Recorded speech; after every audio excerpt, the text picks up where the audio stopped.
Jangan nanti berpondok Imam Syafi'i saja tidak bermazhab. Ya orang sudah tinggi ilmunya. Karena Abu Bakar, Umar, Utsman tidak ada mazhab. Jadi dia langsung sama Nabi itu kan. Kalau Allah itu asmaul husna, biar dikurangi hurufnya kembali kepada Allah.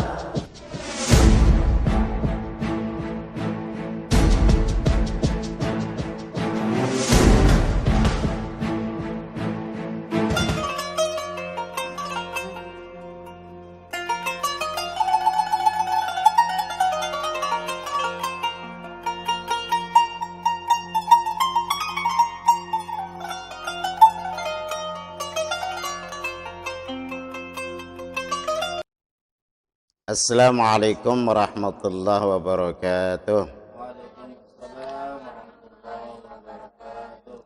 Bismillahirrahmanirrahim. Alhamdulillahi rabbil alamin. Wassalatu wassalamu ala sayyidil anbiya wal mursalin Sayyidina Muhammadin wa ala alihi wa sahbihi ajma'in. Amma ba'du. Rabbi syrah li sadri wa yassir li amri wahlul 'uqdatam min lisani yafqahu qawli. Subhanaka la ilma lana illa ma 'allamtana innaka antal alimul hakim.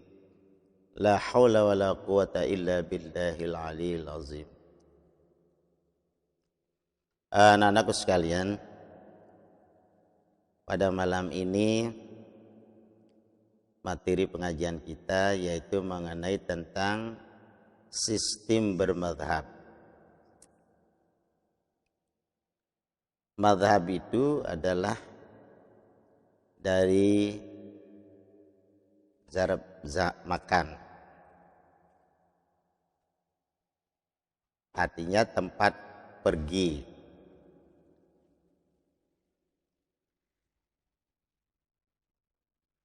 Nah, perlu diketahui bahwa di dalam bermadhab itu yang pertama diketahui adalah sumber hukum Islam.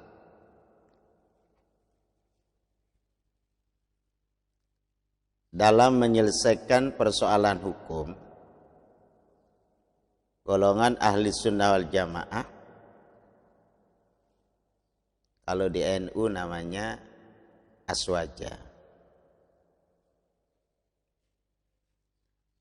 berpedoman kepada Al-Quran dan hadis sebagai sumber utama. Kemudian didukung dengan ijma' dan qiyas. 4 dalil ini yang harus menjadi rujukan setiap muslim dalam mengambil suatu keputusan hukum. Imam Syafi'i radhiyallahu anhu dalam kitabnya Ar-Risalah menegaskan, seseorang tidak boleh mengatakan ini halal atau ini haram kecuali ia telah mengetahui dalilnya. Nah, sedangkan mengetahui dalil itu didapat dari Al-Quran, hadis, ijma' atau qiyas. Pedoman ini dipetik dari firman Allah Subhanahu wa taala surat An-Nisa ayat 59 yang bunyinya Bismillahirrahmanirrahim. Ya ayyuhalladzina amanu, hai orang-orang yang beriman, athi'ullaha, patuhlah kepada Allah, ati'ur rasula, dan patuhlah kepada Rasul, wa ulil amri minkum, dan ulil amri daripada.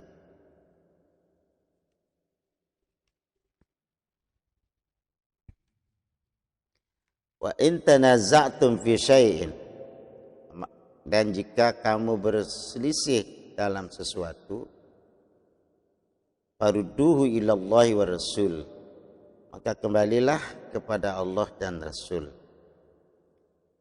In kuntum tu'minuna billah, jika benar kamu beriman kepada Allah, wal yaumil akhir dan hari akhir. Dzalika khairum wa ahsanu ta'wila. Yang demikian itu lebih utama bagimu dan lebih baik akibatnya. Surat An-Nisa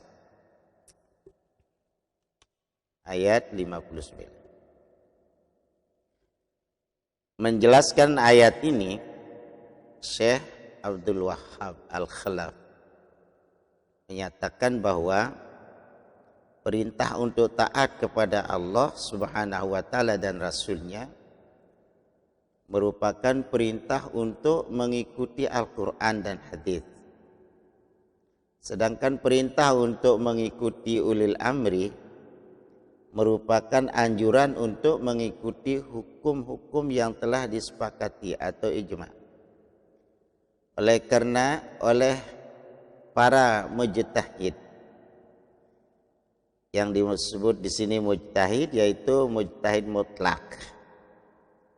Mujtahid mutlak itu ada 4, itu yang sudah diakui oleh dunia Islam, yaitu Imam Hanafi, Imam Maliki, Imam Syafi'i, dan Imam Hambali.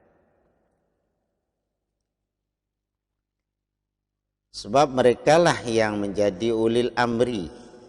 Dalam ayat mengatakan tadi itu wa ulil amri minkum. Walaupun sekarang mungkin ada yang mengartikan ulil amri itu adalah pemerintah. Tapi menurut para ahli tafsir itu dalam ayat wa ulil amri minkum itu diartikan ulama-ulama mujtahid. Nah, dalam masalah hukum agama bagi kaum muslimin dan perintah untuk mengembalikan semua perkara yang masih diperselisihkan kepada Allah dan Rasul-Nya, berarti perintah itu mengikuti kias ketika tidak ada dalil nas Al-Quran dan dalil nas Al-Hadis. Dan juga kita disuruh untuk mengikuti adalah ijma. Nah, melihat apa yang dijelaskan tadi oleh Imam Syafi'i, jadi dasar hukum itu adalah 4. Ada yang utama yaitu 2, Al-Quran dan hadis. Kemudian 2 lagi adalah pendukungnya, yaitu qiyas dan ijma. Ketika memutuskan suatu persoalan hukum, 4 dalil ini digunakan secara berurutan. Artinya yang pertama kali harus dilihat adalah Al-Quran. Kemudian meneliti hadis Nabi SAW.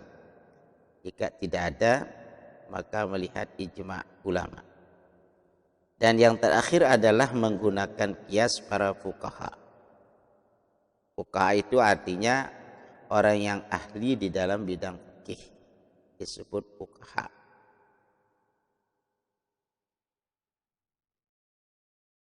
Hierarki atau urutan ini sesuai dengan originalitas atau originalitas ya, serta tingkatan kekuatan dalilnya. Imam Saifuddin Ali bin Muhammad Al-Hamidi menjelaskan dalam kitabnya Al-Ihkam fi Usulil Ahkam bahwa yang asal dalam dalil syar'i adalah Quran, sebab ia datang langsung dari Allah SWT sebagai musyari' atau pembuat hukum. Nah, sedangkan urutan kedua adalah sunnah, sebab ia berfungsi sebagai penjelas dari firman dan hukum Allah SWT dalam Al-Quran. Dan sesudah itu adalah ijma, karena ijma selalu berpijak pada dalil Al-Quran dan As-Sunnah. Yang terakhir adalah qiyas, sebab proses qiyas selalu berpedoman pada nas Al-Quran dan As-Sunnah dan ijma'. Nah, dari sini dapat diketahui bahwa sumber hukum Islam tidak hanya terbatas pada Al-Quran dan hadis. Masih ada ijma' dan qiyas yang digunakan terutama untuk menjawab persoalan yang tidak dijelaskan secara langsung dalam Al-Quran dan dalam hadis sebagai dalil utama. Apalagi sekarang ini banyak sekali hal-hal yang baru itu, atau sifatnya waqi'iyah itu, mengenai tentang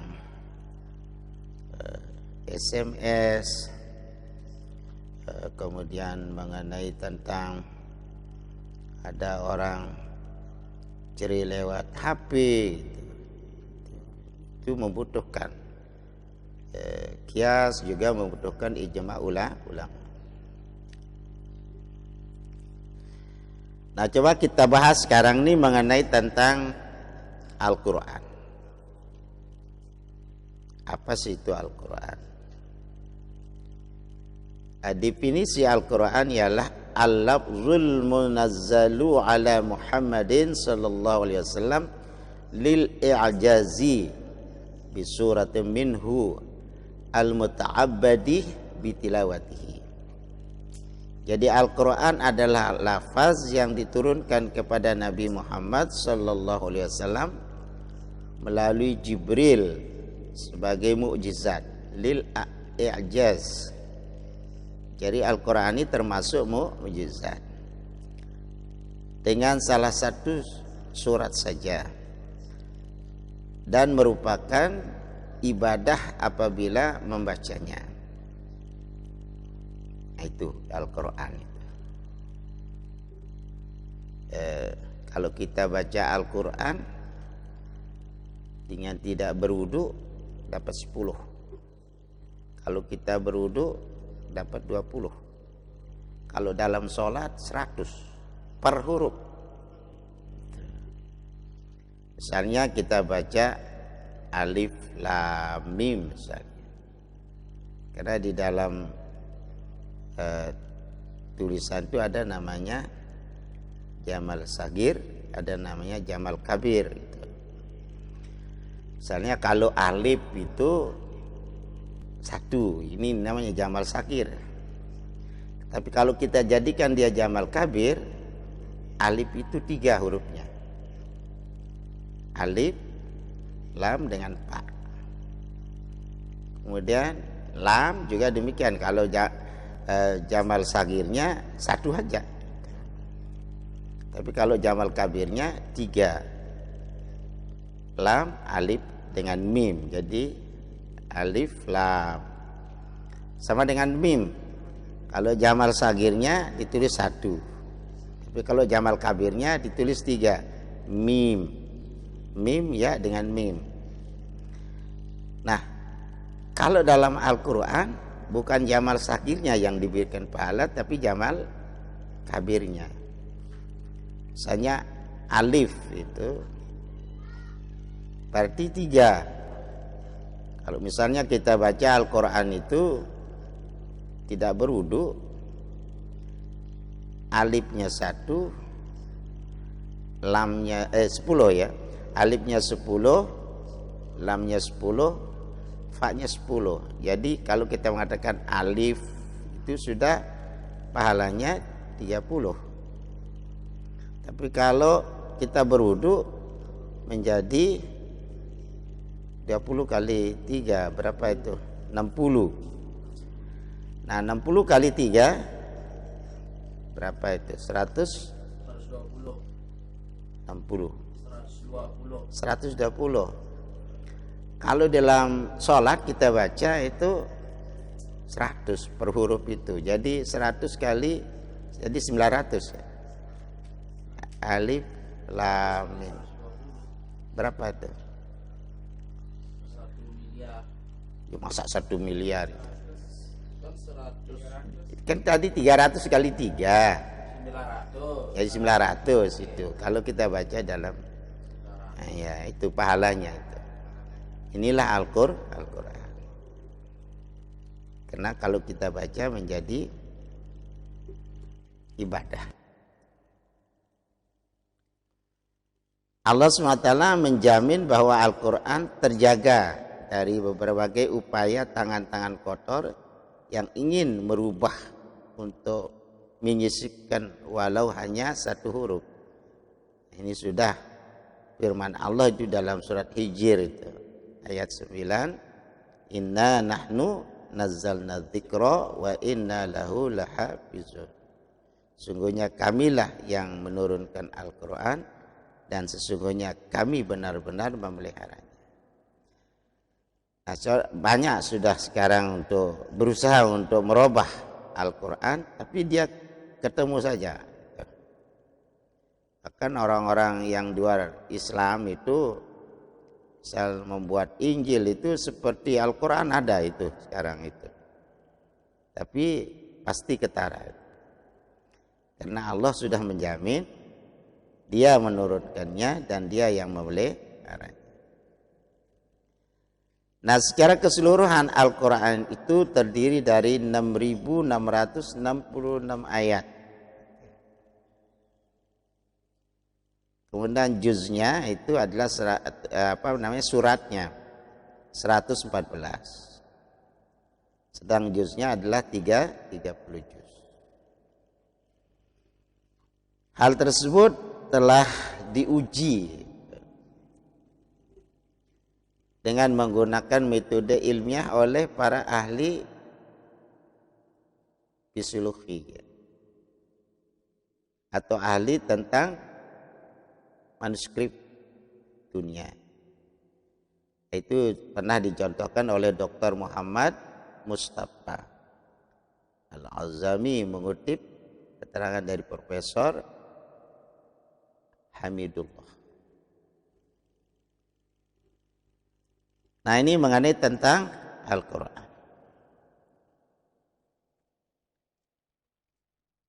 Jadi sumber ilmu itu adalah Al-Quran.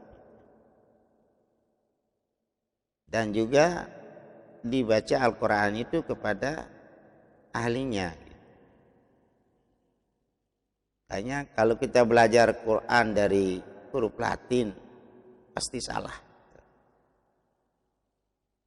Mari kita belajar Al-Quran dengan aslinya.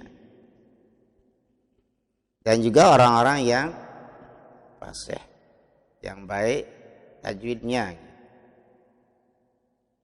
Karena di dalam tajwid ada namanya lahan jali, ada namanya lahan khafi. Kalau tajwidnya tidak baik tapi tidak rusak maknanya, itu namanya lahan khafi. Tapi kalau maknanya berubah, itu yang disebut namanya lahan jali. Ya, kayaknya hati-hati. Misalnya menukar huruf itu. Yang banyak kita dengar itu orang tua dulu itu baca Fatihah itu. Siratal lasi. Dal diganti dengan sin. Siratal lazi saja salah. Karena itu dia pakai makhraj Z. Harus pakai dal. Siratal lazi.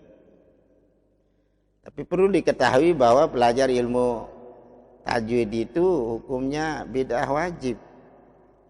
Tidak ada di zaman Nabi itu ilmu tajwid. Tapi Rasulullah itu bertajwid. Sahabat juga bertajwid. Makanya belajar ilmu tajwid hukumnya fardu kifayah. Tapi mengamalkannya fardu ain. Kok bagaimana? Kok tidak tahu hukumnya, kok bisa membacanya dengan bertajwid? Dia memakai fasih gurunya gitu. Supaya orang-orang dulu itu tidak tahu ini apa hukum, apa ini hukumnya. Tapi gurunya mengatakan ini dipanjangkan, ini dipendekkan, ini ditipiskan, ini ditebalkan. Cuma itu aja. Tapi tidak diberitahu apa nama hukumnya. Boleh. Nah, ini mengenai tentang sumber yang pertama yaitu Al-Quran. Kemudian yang kedua adalah sumber hukum itu sunnah. Sumber hukum Islam yang kedua adalah sunnah. Apa sih definisi sunnah itu? Di sini dikatakan ma udhifa lin nabi sallallahu alaihi wasallam min qaulin au fi'lin au takririn. Ini menurut pendapat di dalam Ushulul Hadits Asy-Syarif halaman 15. Tapi ada juga di dalam ilmu mustalahul hadis, kalau kita baca itu bukan 3 tapi 4, ditambah dengan hamiyah. Jadi hadis, qaulin Nabi, perbuatan Nabi, pengakuan Nabi, dan keinginan Nabi.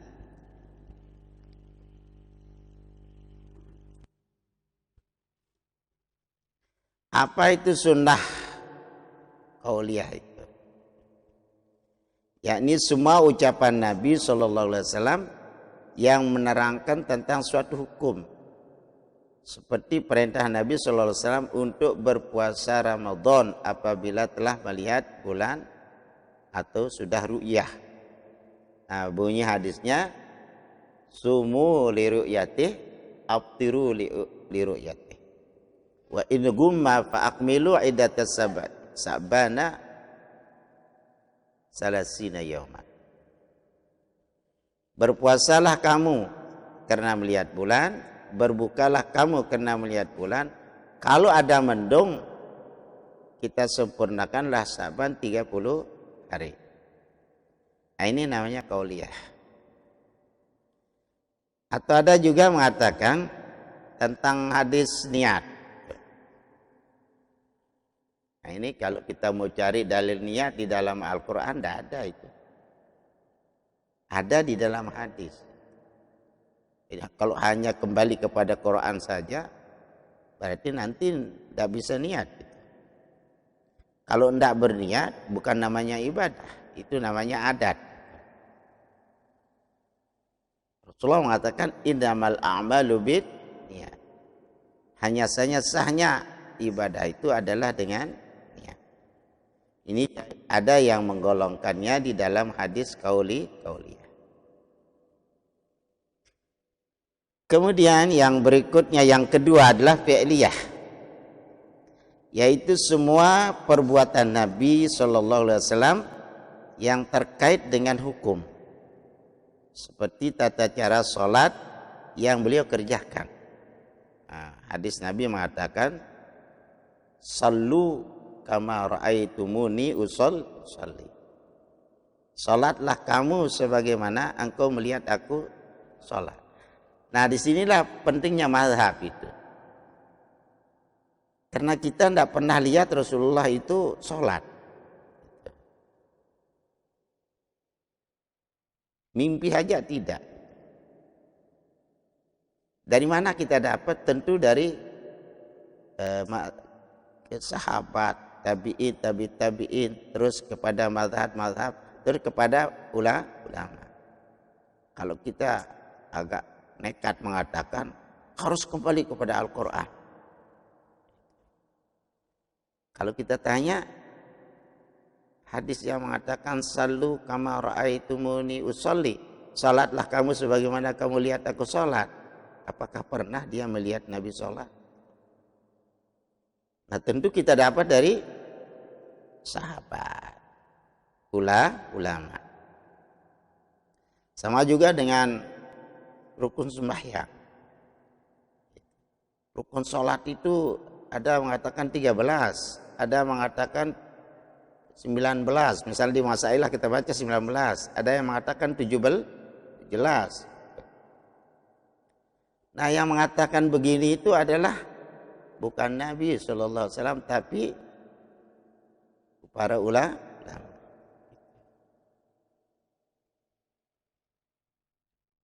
Kemudian yang berikutnya, yang ketiga, sunnah takririyah, yaitu pengakuan Nabi SAW atas apa yang diperbuat oleh para sahabat. Seperti pengakuan Nabi SAW pada seorang sahabat yang bertayamum karena tidak ada air. Nah, yang pertama bertayamum itu bukan Rasulullah, tapi sahabat.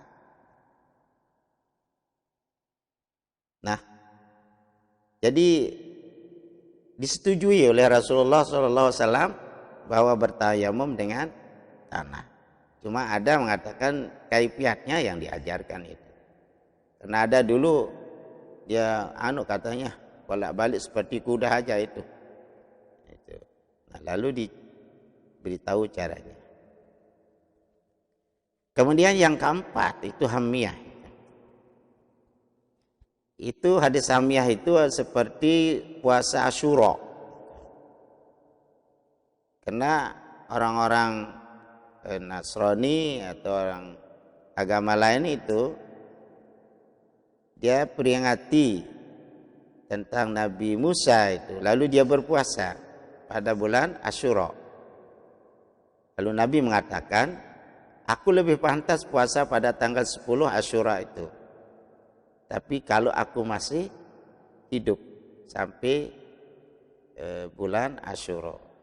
Ternyata Nabi belum datang bulan Asyura sudah wafat. Nah, kemauannya itulah yang mau puasa itu disebut namanya hamiyah. Itulah hadis. Tidak boleh kita mengatakan kalau namanya bid'ah yang tidak pernah dicontohkan oleh Nabi. Itu banyak sekali hal-hal yang tidak dicontohkan oleh Nabi. Nah, di kitab-kitab yang mencatat as-sunnah itu banyak sekali, namun tidak semua dapat dijadikan pedoman dan standar. Karena itulah para ulama membagi kitab-kitab hadis pada 3 tingkatan besar. Pertama, kitab-kitab hanya memuat itu hadis mutawatir, hadis sahih yang ahad.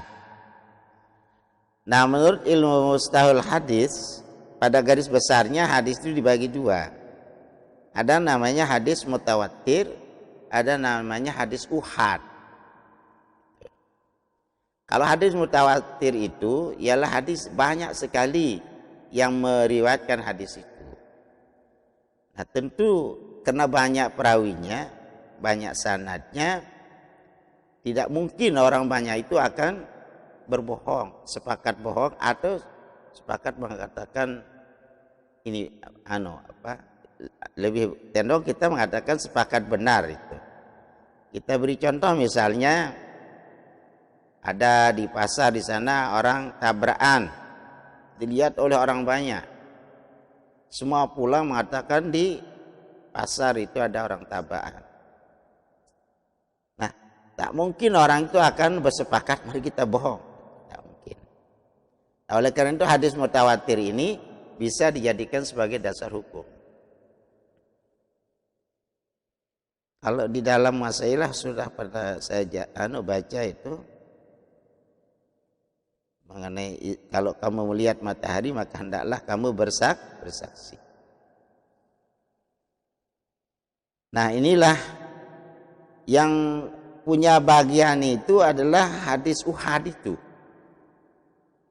Kalau hadis uhad ada namanya hadis sahih li zatihi, sahih li gairihi, hasan li zatihi, hasan li gairihi, ada namanya hadis dhaif, ada bahkan ada namanya hadis maudhu, itu hadis palsu itu. Nah, kalau hadis sahih li zatihi itu semua perawinya adalah dabutun tam namanya. Itu salah satu hadisnya bisa dinilai dia itu menjadi sahih apabila perawinya itu dabutun tam. Artinya ingatannya itu sangat kuat, sangat sempurna. Bisa kita contohkan kalau kita tanya mengenai tentang dalil niat, dia tanpa pikir apa dalil niat, langsung dia jawab innamal a'malu bin niat. Berarti ini namanya dabutun tam, ingatan yang sangat sempurna. Nah, kalau Ditanya dia, bagaimana bunyi hadis tentang niat? Oh, sebentar, saya pikir dulu. Oh ya, innamal a'malu bin. Ini namanya dabtun tapi tidak tam. Turun nilai hadisnya menjadi hadis hasan. Nah, mungkin itu nanti kita perdalam kalau kita membaca ilmu mustalahul hadis. Ada juga membagi hadis itu menjadi 3. Ada hadis marfu, ada hadis mauquf, ada hadis maqtu. Kalau muttasil sanadnya kepada Rasulullah itu disebut namanya marfu. Kalau sampai sahabat namanya mauquf. Kalau sampai tabi'in namanya maqtu. Ini tentang ilmu mustalahul hadis. Yang kedua, kitab-kitab yang memuat hadisnya tidak sampai pada tingkatan pertama, yaitu kitab-kitab yang ditulis oleh orang-orang yang diyakini tidak mudah memasukkan sembarang hadis dalam kitab-kitab mereka, namun masih ada kemungkinan hadis yang mereka tulis masuk pada kategori dhaif. Misalnya adalah Jami' At-Tirmizi, Sunan Abi Daud, Musnad Ahmad bin Hambal, dan juga Mujtaba An-Nasa'i. Nah, jadi kalau hadis dhaif itu yang tidak terlalu dhaif bisa diamalkan sebagai faidul amal, tidak bisa dijadikan sebagai dasar hukum. Misalnya hadis targhib. Banyak hadis targhib untuk menggirankan kita untuk mengerjakannya. Misalnya ada hadis mengatakan barang siapa menuntut ilmu, setiap langkahnya akan diberi pahala seperti salat sunat 1000 rakaat. Ini hadisnya hadis targhib, bukan hadis hukum. Kalau dijadikan hadis hukum, satu kali saja dia ngaji berhenti dia, karena sudah terlalu banyak pahalanya. Nah, ini.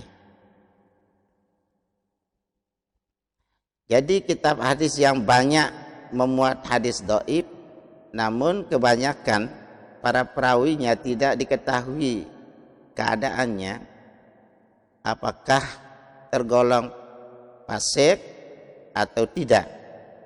Nah, contoh golongan ketiga ini adalah Musnad Ibnu Abi Syaibah, Musnad Tailisi, Musnad Abdul bin Humaid, Sunan Al-Baihaqi, At-Tabrani itu. Nah, ini banyak memuat tentang hadis-hadis dhaif. Kemudian yang keempat, ada kitab-kitab yang banyak mengandung hadis dhaif, seperti kitab hadis karya Ibnu Mardawiyah, Ibnu Syahin, kemudian Abu As-Syekh dan lain-lain. Nah, jenis keempat ini tidak dapat dijadikan pedoman karena kebanyakan sumber mereka adalah orang-orang yang kurang dapat dipercaya. Karena salah satu mengedepankan hawa nafsunya. Mungkin akan bisa naik kepada hadis maudhu, hadis palsu. Karena banyak itu hadis palsu itu. Misal contoh itu ada hadis palsu itu, hadisnya orang jual akik gitu. Dia bilang, man khatama bil aqiqi lam yazal rahmata. Barang siapa bercincin dengan pakai akik, maka senantiasa mendapat rahmat. Ini supaya laku akiknya. Ada juga orang-orang Sasak dulu itu, membuat ibarat-ibarat yang tidak benar. Itu tidak bisa dipakai kalau namanya hadis yang maudhu. Kalau yang dhaif bisa untuk faidul amal. Yang kemudian yang ketiga, dasar hukum kita dalam Ahlussunnah wal Jamaah disebut namanya ijma'. Apa itu ijma'? Amal ijma'u fa huwa ittifaqul ulama ahli al-asri ala hukmul hadisati. Yang dimaksud dengan ijma' adalah kesepakatan para mujtahid di suatu zaman tentang satu permasalahan hukum yang terjadi ketika itu. Nah, ini namanya ijma'. Sekarang di sini MUI ya, Majelis Ulama Indonesia membuat fatwa. Bahkan kemarin itu ada fatwa memilih pilpres, pilkada, pil apa lagi? Caleg ya. Nah, itu hasil daripada ijma' ulama. Nah, sebagaimana disebutkan oleh Imam Ahmad bin Idris Al-Qarafi dalam kitabnya namanya Tanqih Al-Fusul fil Usul, halaman 82. Dalilan yang menunjukkan keberadaan ijma' dalam hukum Islam adalah firman Allah, wa may yushaqiqir rasula min ba'di ma tabayyana lahul huda wa yattabi' ghaira sabilil mu'minin nuwallihi ma tawalla wa nuslihi jahannam wa sa'at masira. Surat An-Nisa ayat 15. Dan barang siapa yang menentang Rasul sesudah jelas kebenaran baginya dan mengikuti jalan bukan jalan orang-orang mukmin, kami biarkan ia leluasa itu terhadap kesesatan yang telah dikuasainya itu, dan kami masukkan dia ke dalam neraka jahanam. Dan jahanam itu seburuk-buruk tempat kembali. Surat An-Nisa ayat 115. Contoh ijma' adalah kesepakatan para sahabat tentang azan 2 kali pada hari Jumat. Nah, ini itu diketahui. Jadi dulu zaman Rasul itu azan itu sekali. Zaman Abu Bakar sekali. Zaman Umar 1 kali. Tapi di zaman Utsman 2 kali. Dan dia berada di pintu masjid. Nah, itu. Nah, banyak sekarang orang azannya 1 itu. Oh, kita ngikut Rasulullah katanya. Tidak mau ngikut Sayyidina Utsman. Kalau Utsman tidak diikut, berarti dia tidak ikut Rasulullah. Kita kembali kepada hadis yang mengatakan, alaikum bisunnati wa sunnatil khulafa rasyidin. Ihtadaitum. Wajiblah atasmu mengikut sunnahku, kata Nabi, dan sunnah khulafa rasyidin. Kalau kamu diberikan petunjuk, maka ikutlah dia. Nah, kalau kita tidak mau ikut Sayyidina Utsman, misalnya azan 2 kali, otomatis kita tidak mengikut Rasulullah Shallallahu Alaihi Wasallam. Nah, ini hanya ulama itu membagi ijma' itu menjadi 2 itu. Pertama namanya ijma' sharih. Terjadi ketika para imam mujtahid itu menyampaikan pendapatnya dan ternyata pendapat mereka itu sama. Jadi semua ulama itu memberikan pendapat. Ya, misalnya kita adakan musyawarah itu.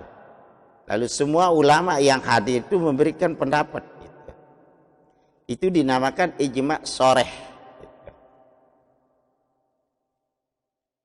Kemudian yang kedua ada namanya ijma' sukuti. Yakni ketika sebagian mujtahid itu menyampaikan hasil ijtihad, tetapi yang lain diam dan tidak menyampaikan pendapatnya.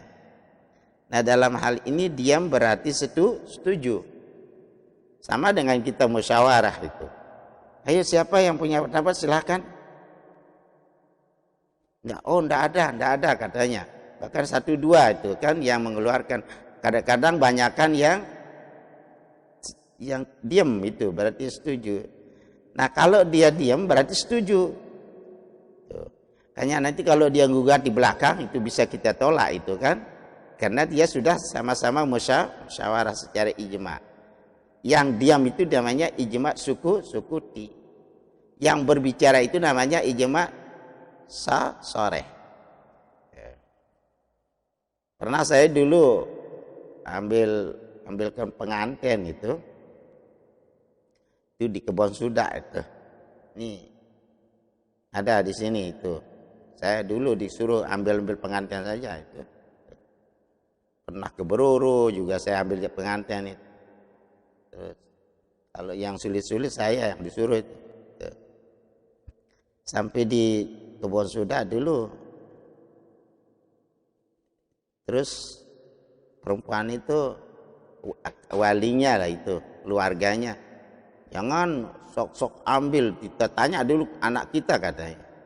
Oh iya tanya sudah. Dipanggil, ayo panggil. Kamu mau kawin dengan si A kata. Diam dia. Tidak mengatakan ya dan tidak mengatakan tidak. Saya bilang sama walinya, kalau dia diam berarti dia setuju. Ayo kamu setuju apa enggak? Ayo ambil pakaianmu.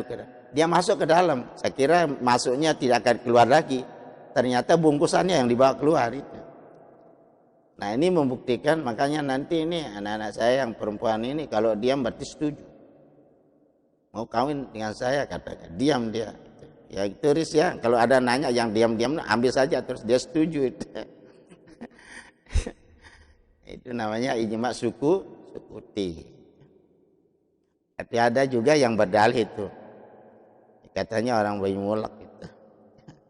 Dia bilang, mele bimarai ditaku kau. Terus diambil dia. Kamu kan sudah sanggup untuk kawin ya? Kapan saya sanggup? Itu kan angkat kan. Aku ngena kau. Dia bahasa Bayi Mulak itu. Kau, nanti tahu pedong kan. Nah itu. Jadi ada ijma soreh, ada ijma sukuti. Kemudian yang keempat terakhir dari dalil kita dalam hukum namanya kias.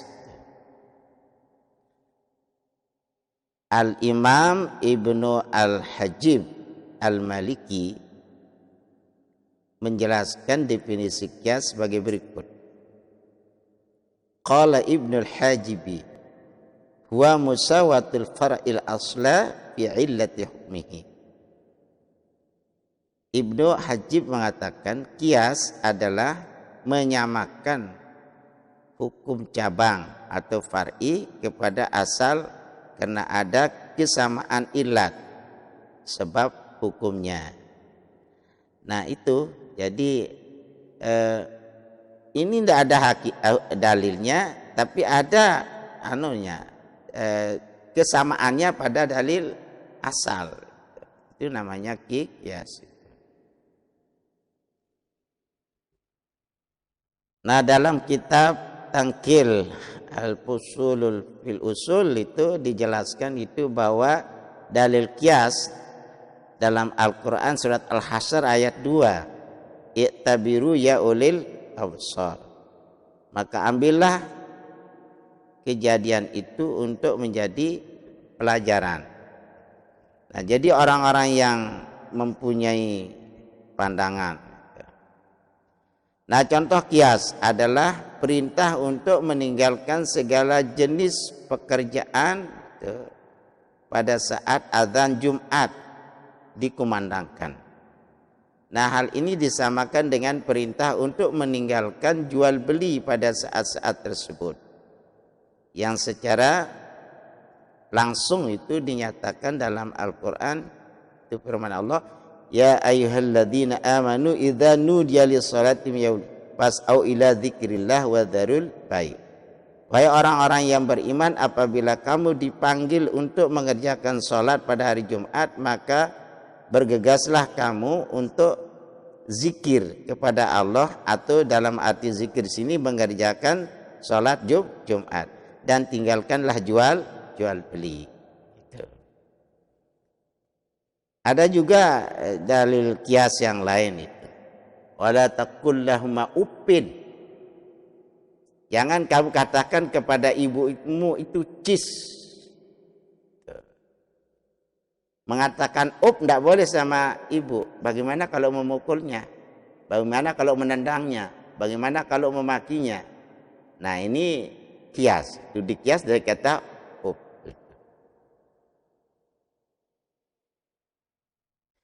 Jadi berdasarkan pemaparan di atas, kita dapat memahami bahwa slogan sebagian kelompok itu kembali kepada Al-Quran dan Sunnah adalah itu sekedar klaim dari pengusung slogan tersebut agar mereka tampak sebagai kelompok yang paling Islami.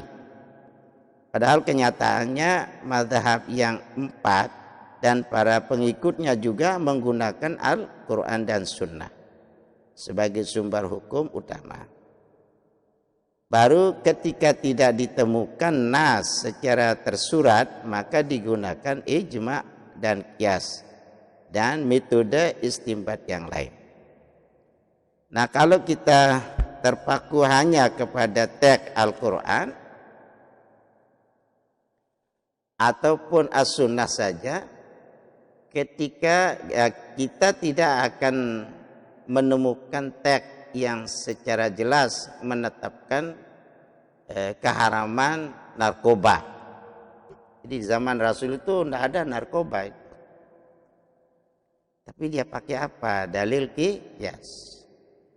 Maka kemungkaran akan semakin merajalela. Jadi di samping menggunakan Al-Quran ataupun As-Sunnah sebagai sumber hukum utama, kita juga harus menggunakan sumber-sumber yang lain seperti ijma', qiyas dan lain sebagainya. Itu banyak sekali itu. Janganlah kamu meminum minuman keras. Khamr aja yang disebut, tapi tuak enggak ada. Macam-macam minuman whisky apa? Bir, tupi miring apa namanya itu? Tidak ada itu yang di Quran, innamal khamru katanya. Tidak ada mengatakan innamat tuak atau innama berem, innama narkoba, tidak ada itu. Nah, sehingga khamar itu diartikan di sini tiap-tiap yang memabukkan namanya khamar kan. Kullu muskirin hamrun. Nah, setiap-tiap yang memabukkan itu namanya khamar, maka hukumnya haram. Nah, inilah sebagai ulasan kita tentang hukum-hukum yang terjadi di dalam sistem bermadzhab. Jadi berapa tadi? 4. Al-Quran, Sunnah, ijma' dan qiyas. Kita tidak bisa lepas dari itu karena banyak hal-hal yang baru. Sedangkan hadis sudah berhenti, Al-Quran sudah berhenti. Jadi 2 alat kita sekarang yang namanya ijma' dengan qiyas. Sampai kapan kita mau cari nanti yang namanya narkoba? Tidak ada di Quran itu maupun di hadis. Dan juga termasuk HP, tidak ada itu. Mungkin ini juga ya, apa namanya nih? Mikrofon itu tidak ada itu di zaman Nabi. Nah itu, mungkin ini yang dapat saya sampaikan. Mungkin ada yang mau ditanyakan, silakan. Yang mau bertanya, apa hukumnya kita menggabungkan mazhab? Oh iya. Apa hukumnya kita menggabungkan mazhab? Maksudnya semua mazhab kita pakai gitu. itu namanya di dalam kata ulama namanya talfiq itu. Ya boleh semua mazhab itu kita pakai. Karena pada suatu hukum ada tempat-tempat berlainan antara mazhab yang satu dengan mazhab yang lain. Gitu. Tapi kalau karena darurah boleh kita talfiq kepada mazhab yang lain. Kita contohkan misalnya sholat maghrib, waktu maghrib itu. Kalau kaul kadim itu sampai hilang mega yang merah. Tapi kalau kaul jadid itu, yang maksudnya kalau masih Imam Syafi'i di Irak itu namanya kaul kadim. Dia masih berpegang kepada Imam Malik. Nah itu yang maghribnya sampai hilang mega yang merah. Tapi kalau jadidnya setelah Imam Syafi'i ke Mesir dan dia sudah menjadi mujtahid, salat maghrib itu waktunya pendek. Wudu, tutup aurat, azan dan qomat, salat 5 rakaat, habis maghrib. Maksudnya salat 5 rakaat, maghribnya 3, terus ba'diyahnya 2, jadi 5. Mungkin kalau di sini tidak dapat salat maghrib itu. Apalagi anak-anak pondok ini nih, orang sudah tamat baru dia masuk WC atau mau wudu. Nah ini berarti kita taklid kepada Imam kaul kadim, yaitu masih berpegang kepada Imam Malik dalam hal-hal dalam keadaan darurat boleh. Tapi kalau secara keseluruhan tidak boleh. Itu namanya. Ya harus satu. Nah misalnya tadi Isya sudah kembali kepada Syafi'i sampai terbit fajar shodiq. Siapa lagi silakan? Rahayu. Rania Rahayu. Apa hukum bermazhab? Nah kalau kita belum sampai ke tingkat mujtahid, kita masih perlu bermazhab. Karena kita belum menguasai beberapa ilmu Arabia gitu. Nah kalau kita coba-coba ijtihad sendiri nanti salah itu. Ada dulu itu coba-coba memanai Al-Quran dengan akalnya sendiri. La taqrabus salata wa antum sukaro, kata. Jangan kamu salat kalau kamu masih mabuk. Pas di bulan puasa dia enggak puasa. Yuk kamu ini Islam apa enggak? Islam. Kenapa enggak puasa? Saya mabuk. Karena ada ayat mengatakan la taqburu salata wa antum sukara, kata. Jangan kamu salat kalau masih keadaan mabuk. Saya mabuk kok bicaranya benar saja. Ya ini kan saya mabuk uang, kata. Nah ini orang-orang yang menafsir ayat Quran menurut akalnya sendiri. Atau misalnya dulu ada namanya Guru Udin itu di Lombok Tengah itu. Yang kebetulan saya itu ikut di sana waktu disidang sama jaksa. Tahu istrinya 7 istrinya. Terus berapa di sini Tuan Guru? 7 katanya. Yo katanya 4 batasannya. Oh enggak, itu masih kurang ini. Ada enggak dalilnya? Ada itu dalam Al-Quran. Fankuhu ma qabalakum minan nisa'i matna wa thulatha wa ruba', katanya. Kawinlah kamu dengan perempuan mana yang kamu suka. Masna 2 jadi 4. Wa sulasa 3 jadi 6. Wa ruba' 4 jadi 8. Jadi 18. Ini baru 7 katanya. Masih kurang lagi 11. Ini bebiak zaman. Nah seperti itu dia. Terus yang 7 ini kawin ya, yang 4 kawin, yang 3 tidak. Kenapa yang 3 tidak? Karena saya disedekahkan. Jadi yang 4 saya kawin, yang 3 tidak, karena saya disedekahkan. Boleh enggak kita disedekahkan perempuan. Boleh, ada dalilnya. Lan tanalul birra hatta tunfiqu mimma tuhibbun, katanya. Kamu tidak akan mendapat pahala yang besar kalau kamu tidak mensedekahkan yang paling kamu cintai. Karena anaknya paling dicintai di sedekah saya. Begitu sedekah saya makan langsung, katanya. Nah, lalu waktu itu Tuan Guru Muhadzab ditanya, benar enggak apa ini? Nah, ini salah ini. Karena ayat ini mengatakan mimma tuhibbun. Kata mimma itu adalah gairul ukala, bukan untuk orang yang gairul ukala artinya orang yang berakal. Kalau dikasih roti makan langsung, itu kan. Kalau dikasih bakso makan langsung, itu kan. Masa perempuan mau dimakan langsung, bukan dimakan tapi dimakan dia. Itu. Nah, itulah akibat daripada orang-orang yang tidak mengerti ilmu Arabiah, lalu coba-coba untuk menafsir ayat. Kita bisa sesat itu. Nah, ini yang ya sudah dipahami tuh. Ya. Jadi wajib bermazhab kalau kita belum sampai ke tingkat mujtahid. Jangan nanti berpendapat Imam Syafi'i saja tidak bermazhab. Ya orang sudah tinggi ilmunya. Karena Abu Bakar, Umar, Utsman tidak ada mazhab. Ya dia langsung sama Nabi itu kan.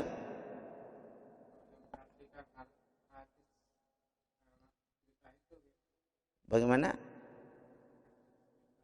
Oh, hadis bid'ah. Oh ya, hadis-hadis bid'ah misalnya tadi itu, iya, misalnya kullu bid'atin dalalah, itu kan dia kan tidak mengerti kaidah ilmu Arabiah itu. Akarnya enggak. Atau Rahman ala arsyistawa. Karena Rahman itu asmaus sifat, Allah asmauz zat. Apa perbedaannya antara asmauz zat dengan asmaus sifat? Kalau Allah itu asmaul zat, biar dikurangi hurufnya kembali kepada Allah. Misalnya alifnya dihilangkan, lillahi mulkus sama Allah tadi sudah, Allahul ladzi la ilaha illahu. Itu kembali kepada Allah. Dihilangkan alifnya. Katanya lillah. Lillahu mulkus samawati. Allah lah memiliki langit dan bumi. Buang lamnya lagi, lahu mulkus samawati wal ard. Kembali kepada Allah. Buang lamnya yang tadi la ilaha illahu, tiada Tuhan kecuali Dia. Ini makanya Allah dinamakan Asmaul Zat atau namanya Asmaul A'zam. Atau sampai ada orang mengatakan lafzul jalalah. Lafaz yang paling besar. Tapi yang lain tidak bisa. Misalnya Ar-Rahman itu. Dibuang rohnya Haman itu. Tidak kembali kepada Allah. Buang hanya man itu. Jadi isim istifham. Istifham. Apalagi Rahim, buang rohnya him. Tidak itu. Nah, itulah perlu diketahui. Jangan sampai kita salah paham ya. Apa katanya dia itu YouTube itu gagal paham. Nah, makanya jangan baca setengah-setengah. Kalau baca YouTube itu harus semuanya disimak kan gitu. Ya, kalau setengah-setengah nanti salah. Apalagi dibuang-buang lagi, diedit gitu. Ya, berikutnya siapa? Apalagi satu.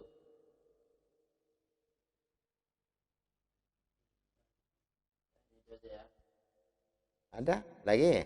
Cuma 2 aja. Nah, kalau memang tidak ada, mari kita akhiri pengajian kita malam ini dengan sama-sama kita membaca kafaratul majalis. Bismillahirrahmanirrahim. Subhanakallahumma wa bihamdika asyhadu an la ilaha illa anta wahdaka la syarika lak astaghfiruka wa atubu ilaik. Subhanakallahumma wa bihamdika asyhadu an la ilaha illa anta wahdaka la syarika lak astaghfiruka wa atubu ilaik. Subhanakallahumma wa bihamdika asyhadu an la ilaha illa anta wa anta la syarika lak, astaghfiruka wa atubu ilaik. Bismillahirrahmanirrahim. Alhamdulillahirabbil alamin wassalatu wassalamu ala asyrofil anbiya'i wal mursalin sayyidina Muhammadin wa ala alihi washabihi ajmain. Amin. Allahumma ftah alaina futuhal arifin wa ja'alna minal ulama'il amilin bi rahmatika ya arhamar rahimin. Amin. Allahumma 'allimna ma yanfa'una wanfa'na bima 'allamtana. Allahumma zidna ilma farzuqna fahma. Allahumma inna nasta'alamtana fa'allimna ma jahilna fardud lana inda hajatina ilaih. Rabbi israh li sadri wa yassir li amri wahlul 'uqdatam min lisani yafqahu qawli. Subhanaka la ilma lana illa ma 'allamtana innaka antal alimul hakim. Allahumma jama' hadza jam'an marhuma wa taqabbal hadza mutafarriqan wa ma'suma. Allahumma ighfir lana dhunubana wa liwalidayna warhamhuma kama rabbayana shaghira. Li jami'il mu'minina wal mu'minat wal muslimin wal muslimat al ahya'i minhum amwat. Rabbana atina fid dunya hasanah wa fil akhirati hasanah wa qina adzabannar.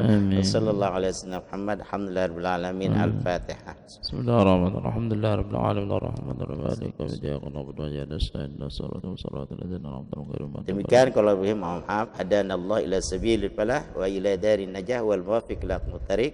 Wassalamualaikum warahmatullahi wabarakatuh.